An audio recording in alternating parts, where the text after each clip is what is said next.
Hi అండి, నమస్తే.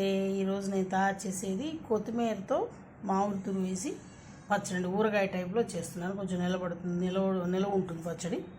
ఇదిగోండి, కొత్తిమీర కట్టలు తీసుకొని ఇలా సన్నగా కట్ చేసుకోవాలండి. లేకపోతే పెద్దగా కట్ చేస్తే గ్రైండ్ చేయాల్సి వస్తుంది. ఇలా సన్నగా కట్ చేశాను, తురుముకున్నాను. ఒక్కటే మామిడికాయ అండి. ఇదిగోండి, 1 కప్పు వచ్చింది, సేమ్ కప్పులు. ఇదేమో తక్కువ వచ్చింది మామిడికాయ తురుము.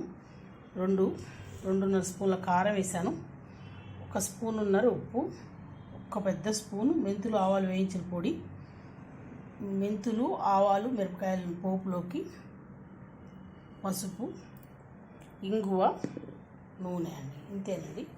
తయారు చేసుకునే విధానం చూద్దాం. ఇది కొంచెం ఊరగాయ టైప్లో ఉంటుంది పచ్చడి.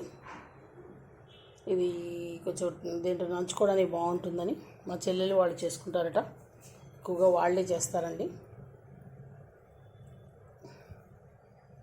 చాలా బాగుంటుంది అక్క అంటే చేస్తున్నాను. టేస్ట్ చేసాం, బాగుంది పచ్చడి.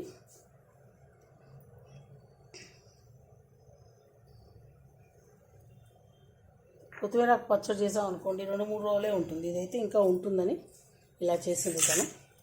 కొంచెం మెంతులు ఆవాలు వేసుకున్నానండి నేను. కావాల్సిన వాళ్ళు కొంచెం మెంతులు ఎక్కువ వేసుకోగలిగితే వేసుకోవచ్చు. ఇంగు వేసుకోవాలి. దీంట్లో మెయిన్ ఏంటంటే కొత్తిమీర బాగా వేగాలండి.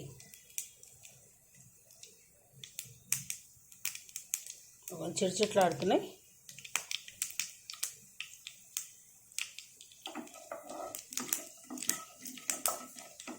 ఇప్పుడు ఇంగు వేసుకోవాలి. ఇంగు కొంచెం ఎక్కువ పడుతుంది మనకు. ఈ పచ్చడి కదా, మామిడికాయ కూడా ఉంది, కొత్తిమీర ఆకు. ఈ ఊరగాయ టైప్ పచ్చడి అంటేనే కంపల్సరీగా మనం ఎక్కువ వేసుకుంటాం.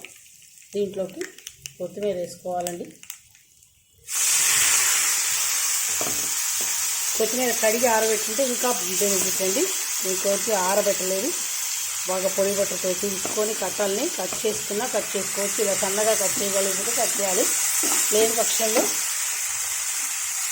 వేయించి బాగా మామిడికాయ అది కారం ఉప్పు అన్నీ వేసుకొని మళ్ళీ గ్రైండ్ చేసుకోవాల్సి వస్తుంది.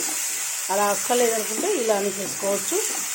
ఇదిగోండి, ఇది వేగాలి. బాగా వేగిన తర్వాత చూపిస్తాను. మూత కూడా పెట్టకూడదండి, అది కూడా మెయిన్. మూత పెట్టద్దు.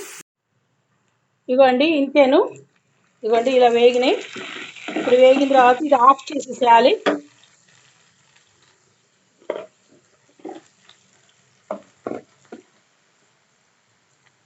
మామిడికాయ తురుము వేసేసాను. మామిడికాయ తురుము ఒక్కసారి ఇవ్వండి, మామిడికాయ వేసి కలిపా కదా, అదేమన్నా కలర్ మారుతుందండి. ఆ కలర్ గ్రీన్ నుంచి అలా డార్క్ కలర్గా వచ్చేస్తుంది. ఇప్పుడు దీంట్లో మెంతులు ఆవాల పొడి, సాల్ట్,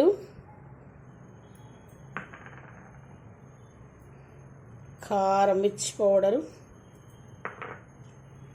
పసుపు సరే కలిపి ఇవ్వండి. ఇంతేనండి.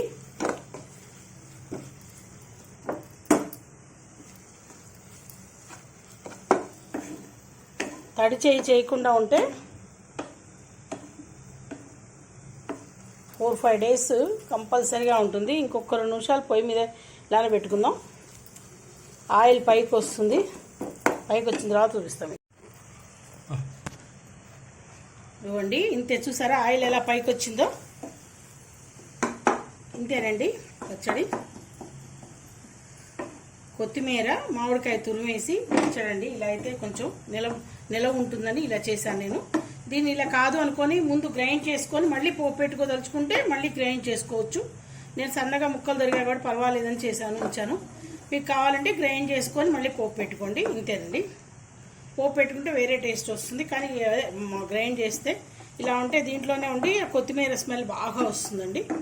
ట్రై చేయండి, టేస్ట్ చేయండి. సబ్స్క్రైబ్ చెయ్యని వాళ్ళు చేయండి భార్గవ శర్మ బ్రాహ్మణ వంటలకి. Please like, share, comment, subscribe to Bhargava Sharma Brahmana వంటలండి. నమస్తే.